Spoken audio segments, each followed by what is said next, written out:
Hello, everybody. It's been a while. Didn't know if I was gonna come back. Motivation was down. I felt beaten down, defeated. But one, all it takes are a few words, and it can fuel you for a long time. So, in this episode, we're doing this thing where I like to look at other stories in the world, other forms of media, things that people have created completely separate from magic, and explore what colors they would be. Now, spoilers for this show, but today we are doing The Good Place. If you haven't seen it, I suggest you watch it because it's really good. It's really good. I'm not gonna give too much explanation into the world. I'm just gonna go straight into it, talk about the characters, give some justifications as to like why I picked that color or those colors for that character. Obviously it's all just my opinion. You know, like some of these are really difficult, some of them are really obvious and easy, but I try my best. And I'm not gonna do every character, because then this would be like 2 hours long, and that's just ridiculous. But I hit all the main ones, so that's good. I'm gonna start off with Janet, or Janet, who knows? But she's not human. She's a robot, an AI. Either way, she has omniscience. Like, she literally has knowledge of everything, and you can find out anything from her and ask anything from her. Like, she's literally just the card omniscience. She would be omniscience on a stick. That's what she would be. And the fact that of course she isn't human and sees the world from a logical process perspective, for me that just solidifies her as being mono blue, despite the fact that she kind of learns over time, especially after being reiterated so many times. The fact that she learns to be more human, despite that she's still blue. Right. Eleanor. Eleanor is a great character. She's tricky, but she's not tricky in the sense of being like Rankle, master of pranks. No, she's tricky in terms of politics. She manipulates people. She portrays herself as one thing, but is actually another on the inside. She justifies things.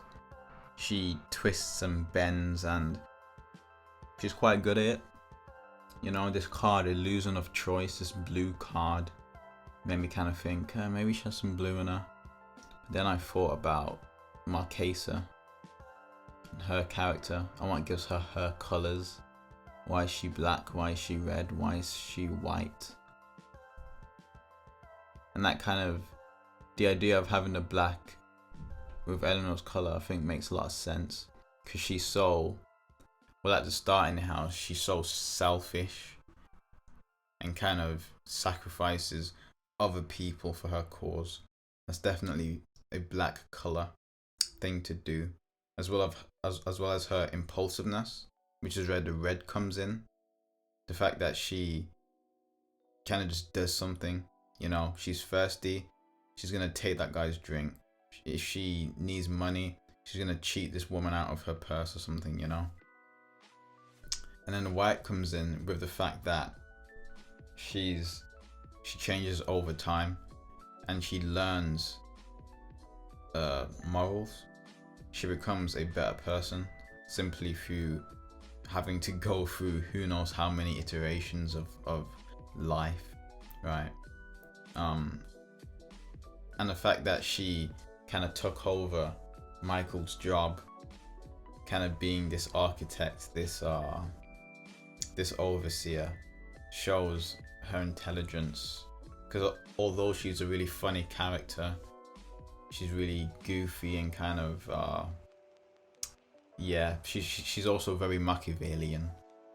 She's very clever. She's a very smart character. I mean, she's the only one who figured out that Michael was, you know, playing a massive joke on them all, and that they weren't in a good place. She's the one who figured that out, you know, for that to be a testament to her intelligence. But yeah, she's Mardu colors. Let's talk about Chidi, one of my favorite characters. God, I love Chidi. His whole thing is just this, he can't make a decision. He's so indecisive. And I found this red card, Yuan Shao, the indecisive. I find that very interesting, that this red card is an indecisive character, because I guess this is more of a recent thing, but the whole thing with red is the fact that they're impulsive, hence impulsive draw, right? Their passion, the fact that they go based off their heart, means that they're not indecisive. They make a decision, they do before they think. So it's interesting that, you know, personally, for me, red is the opposite of indecisive. But red is definitely in Chidi's color. Why? Because you kind of need that.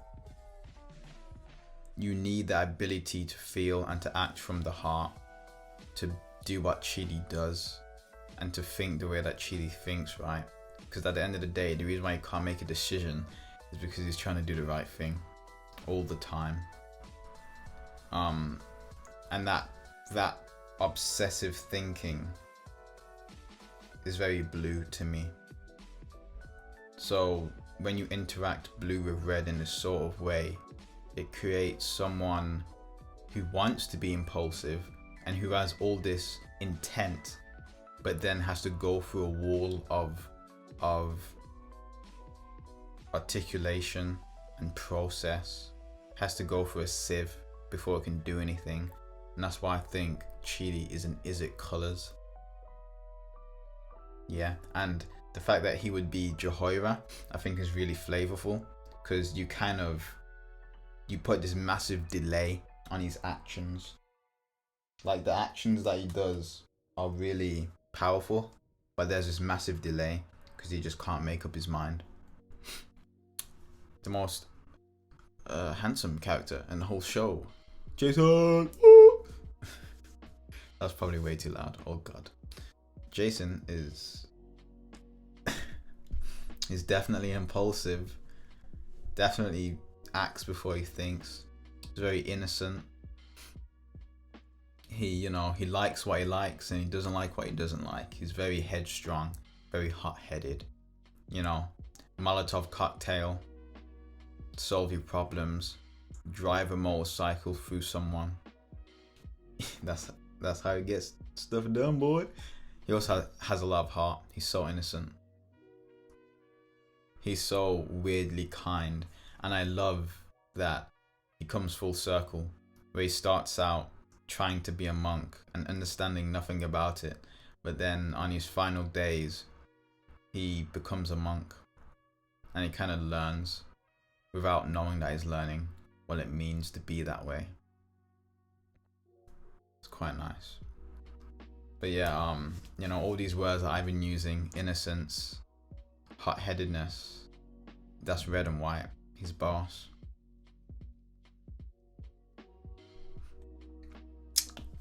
Tahani. Tahani is immensely smart, clever, full of jealousy. She's got red eye. If you don't know what red eye is, it's basically you see someone have something and you want it because they have it. She's talented, skillful. She's almost like a machine.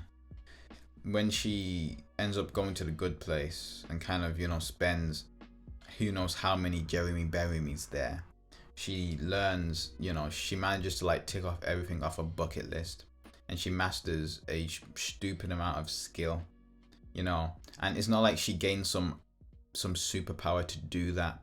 She's still human. The only advantage that she got is the fact that she had an eternity to learn it. But you give any human on this planet, any normal human, an eternity, they're not gonna, at the end of it, they'll just be insane. They would have been rolling around doing who knows what for who knows how long But Tahani, she uses it to, reach a level of intelligence and capability that no one else could. And it's because of that I think she'd be Simic. It's this ability to gain this knowledge, this ability to just be really bloody good at stuff, right? And it makes sense that this would also be the color of envy, because you want to growth and cultivate, but yet because of how you analyze and articulate, you're always looking for progress. So when you see progress on the outside, you want it within. And Tatyova, I think, just matches us so well, because she's such a what's the word? Accustomed to a certain lifestyle. Yes, there you go. Let's talk about his sister, Camilla. Yeah. Camilla is interesting. She explores this idea of creativity. She expresses her trauma through her creativity. She made a career out of it. She made a lot of money off of it. She monetized her feelings. And, Prismari in the latest set of Magic really shows how Izzet colors can show creativity. Because, of course, when you take this idea of being just caring about knowledge and logic and mix it with impulsivity and doing what just feels right, it becomes creativity, because that's what creativity is.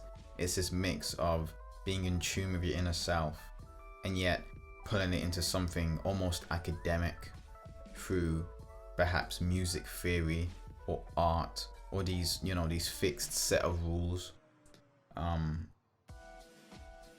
She expresses her trauma through art. Let's talk about Trevor. Trevor's just a prick. He's a demon. He's a prick of a demon. He hurts people. He's sadistic. He's masochistic. They all are. All of them down there. He hurts people and he enjoys it. And what does that make you think of? Rakdos. Of course. Who else would it be? Who else? What else would it be? Of course it's going to be Rakdos. Yeah. Let's talk about Sean. I freaking love Sean. I don't know who the actor is, but god damn did he nail playing Sean. I loved every goddamn second of it. Every time I just saw his face with his damn eyebrows and his lips just in that position, and like the way he was flipping move his ears, like with his yeah, he really nailed that part. But he's also Rakdos.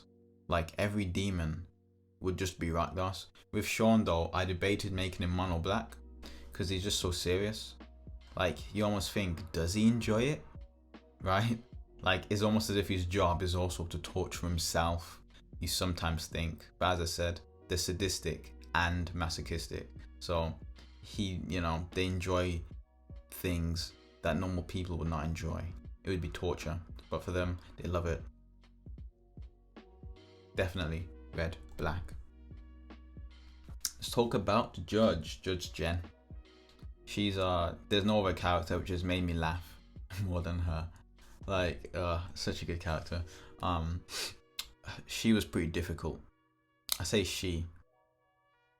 That's a pretty good question. Like, are they even like genders? Whatever. We'll just call her a she just for ease of access. There you go. But she's a really interesting character. In terms of morals and what she believes in, she's very Azorius because she's just so firmly set by the rules. Like, how many episodes was spent like with the gang just trying to get her to bloody save Earth? How much effort? Like, I'm glad that they did do that, right? I'm glad it wasn't just some 30-second we really need help and she's like, oh okay, like they really show Like, you know, I almost don't believe that they managed to change her mind. That's how much of a struggle it was. But at the same time, the reason why it was so difficult is because despite all of that inside her, on the outside, she's so human, so like nonchalant and bubbly and energetic and informal. She's so informal, but that's a trick, and I did not fall for it. She is Azorius. She is strict and sharp, and you know, I wouldn't want to mess with her, basically. Let's talk about Michael. Michael is another difficult one. You know, like even the conclusion I arrived at, I don't know if it was the right one. Like if I was to make a character 5 color, even though I never plan on making any character 5 color, it would, you know, Michael would be on the list, right? You could so easily just be like, he's 5 color. But he's an architect. He obsesses way too much. He thinks and he thinks and he constructs and he constructs. And what he never realized for a good while is that the more you plan something, the more points at which that thing can fail, right? The more you plan something, the more you need to plan to make sure the plan doesn't fail. But those plans that you made to make the plan not fail also need plans to make them not fail. It's a spiral, right? You can have a simple machine, perhaps it's one piece of metal, and its job is just to be a blunt thing that you whack stuff with. Or you could be really complex and make it auto whack and make it clean itself and make it do a backflip. But suddenly it's this complex array of mechanics and it breaks because there's so many tiny little pieces, and each of those pieces has a probability of breaking. Or you could just have that one piece of metal. It can break, but damn, that will last you a lifetime because there's only one strong thing that can break, and because it's only one thing, it's only one thing that you have to worry about. That was very convoluted, but basically Michael just obsesses way too much, and he does this convoluted way of doing a simple thing, which is just torturing people. He's so good at it, he's bad at it. He did get it kind of working in the end until, you know, Eleanor's genius just kept busting him left and right. Like the real solution would have just been to get rid of Eleanor, but whatever. Yeah, I put him down as blue. Like I didn't just want to make him black because I was just like, oh yeah, he's evil, make him black. I didn't want to make him black and white because that's just like, oh, white is good, black is bad, he's both. Like no, I don't want it to be that shallow. I wanted to really get to the root of why he went through so much pain and like what his weakness is, and his weakness is also his strength. So I felt like blue just matched him really well because it went beyond him being a demon or him being good or evil or him being evil at first and then changing to good. It's just him being an obsessed guy at his job, and you know, the same process that made him fail is also the process that made him a better person. So yeah, he's blue. And that is the video, you know. I hope you enjoy this. I'm sure like with this type of video, like there's so many opinions and so much discussion that could happen. Like it's all just opinion, and it's really interesting exploring these characters, these really good characters and these really great shows. And the next one I'm gonna do, I think, is gonna be Lord of the Rings. I read that book pretty recently, and it was really bloody good. It was really good. I say recently, it's like bloody last year in like August or something, but yeah. Another show I want to do is Invincible. If you haven't seen Invincible, go watch it.